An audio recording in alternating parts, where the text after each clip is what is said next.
next presenter is Kay Maxwell. Kay says she wasn't born in Texas, but got here as fast as she could. She also says she has been a lifelong Unitarian, but didn't figure it out until just a few years ago. A member of the Women's Evening Alliance, the Stewardship Committee, and Outdoor Adventures, she also volunteers at the Food Bank and various other altruistic endeavors here at the First Unitarian Church. And she has her own financial planning company for over 30 years. Her family includes her daughter and son-in-law in Denver, and another young lady who she claims is her daughter that lives in Long Beach, California. Kay loves to travel and hopes to be able to say she has traveled to all 7 continents by the end of next year.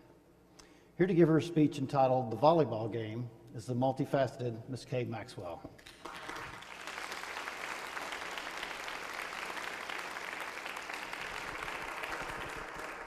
Good evening. When I was a sophomore in high school, my PE teacher made a little change in her routine. And what happened in the next few minutes changed how I would perceive people for the rest of my life. The girls were seated on the floor in the gym, and the teacher said, "I want you to stay where you are when I finish taking attendance because I have a question for you." We looked at one another. What's going on? We didn't know what was happening. I, for one, sort of thought we were in trouble. She finished her attendance taking requirements, looked around at each one of us in the circle, and then she said, "There are 17 nationalities in this class, and you are my best class, and I don't understand why." Without hesitation or waiting to be recognized, one girl just blurted out, "We just want to play volleyball." The teacher, clipboard and pen in hand, was like a statue. She didn't move. Now, I don't know what she thought she was going to hear, but that simple, direct answer from my classmate was not what she expected.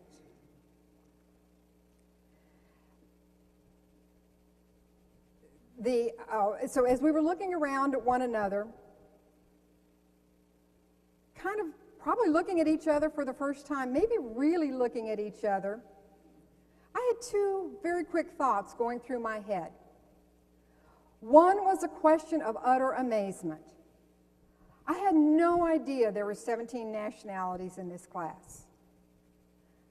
And the second observation I made to myself was, yeah, we really do get along. So how did I end up in an international class under the shadow of the Cold War and at a time when Americans were somewhat insular, somewhat cautious, and even suspicious of anything outside the boundaries of the United States?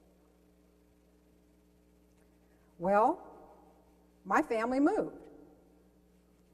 When I was 3 years old, my parents, my 2 brothers, my grandmother and my aunt, and I boarded a train in New York, moving to our new home in Mexico City. 4-day train ride. We were on the train because my dad's job was taking us to Mexico City, where he was opening the first, I have to say this, overseas office of an American accounting firm, and I, to this day, have to admit, I have no clue what overseas is in relation to the Rio Grande. But so be it. That was my dad's assignment. While I was in Mexico City, I attended the American school from kindergarten through my sophomore year in high school. The school was comprised of about 45% American students, 45% Mexican, and about 10% other nationalities. Through the 6th grade, my education ran on 2 parallel tracks. I spent half my day in classes taught in English, and the other half of my day classes taught in Spanish to satisfy the Mexican government curriculum. Had anybody asked me as a teenager if my bicultural education and environment would influence me as an adult, I would not have been able to answer that question because it was all I knew. Yet I now know that those two little thoughts I had in that classroom probably were the foundation for how I would shape my adult values and beliefs. They were lessons learned, you know, that aha moment that shaped and changed. I didn't know it at the time. So lesson number one, I know that accepting people is what it was all about. I can accept people for who they are just as easily as I can judge them by where they're from. Take your pick. The second lesson I learned that day was that whenever there's a common goal and people come together around that common goal, regardless of what that goal may be, things like nationality, language, cultural, and ethnic differences have a way of just fading into the background, just like they did for a class of girls who all they wanted to do was just play volleyball. Thank you.